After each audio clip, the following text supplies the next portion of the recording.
मैं कभी भी पार्टी ने घोषणा नहीं किया है कि बिहार में हम लोग चुनाव लड़ेंगे। पहला बिहार पे चुनाव पर विचार भी हम लोगों ने क्लोज कर दिया, बंद कर दिया। बिहार असेंबली चुनाव में हम हिस्सा नहीं होंगे।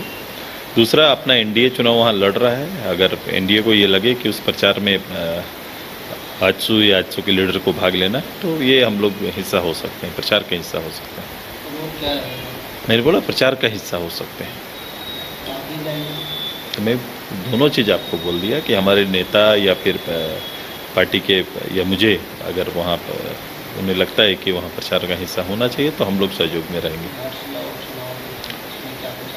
घाटशिला उपचुनाव के संदर्भ में रायशुमारी आज पार्टी के वरीय पदाधिकारी या क्षेत्रीय हमारे जो कमेटी के पदाधिकारियों के साथ हुआ है। अपनी राय पार्टी के अंदर में लोगों ने रखा है और पार्टी का एक प्रतिनिधिमंडल कल वहां जाकर क्षेत्र के पदाधिकारियों के साथ संपर्क और बैठक भी करेगा। बाकी एनडीए के बैठक में सब चीज़ें तय होंगी कि एनडीए फोल्डर में जब हम लोग बैठेंगे तो बातें आएंगी।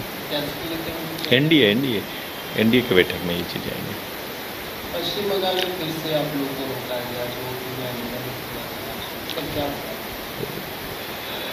पिछले दिन की जो घटना आपके सामने है और पिछली बार जब हम लोग गए थे, मैंने एक ऐसी शासन व्यवस्था जिसको सुनता था उसको प्रत्यक्ष रूप से देखा है कि बंगाल के अंदर जाने से पहले राजनेताओं को या पीड़ित परिवार से मिलने से पहले उनसे मिलने और मिलने के कारण केवल मात्र नहीं बल्कि वहाँ रखे जाने वाले विचार की मांग भी सरकार और सरकार के मुलाजिम करने लगे।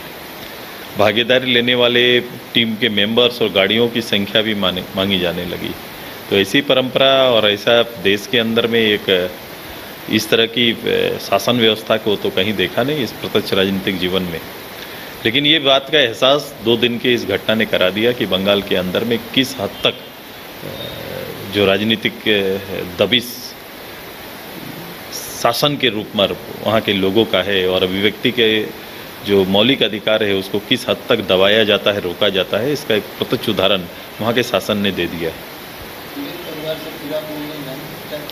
मैं मिला कल पीड़ित परिवार के 51 लोग, जो लोग जिनके परिवार के सदस्य जेल में हैं, उनमें 2 महिलाएं भी हैं। अलग अलग परिवारों से मैं मिला, उनकी वेदनाओं को सुना हूँ और हर संभव उन्हें जो कानूनी सहयोग देने का है, जो सहयोग हम कर सकते हैं उसकी मदद करेंगे। शहर की भीड़ से बोर हो गए हो तो चलिए आज नए वाइब में आपको लेके चलते हैं, जिसका नाम है वैदिक विलेज। एम्स पटना से 10 मिनट की दूरी पर नौबतपुर में स्थित ये सोसाइटी सिर्फ आपके लिए है। यहाँ पे मेन रोड 30 फीट की है, रिंग रोड 24 फीट की है और ब्रांच रोड 20 फीट की है। यहाँ मिलेगा आपको स्विमिंग पूल, जॉगिंग ट्रैक, मंदिर और 24/7 सिक्योरिटी कैमरा जैसी बेसिक एमिनिटीज। शांति और सुकून से भरा प्लॉट चाहिए तो सोचना बंद करो, अभी कॉल करो नीचे दिए हुए नंबर पे।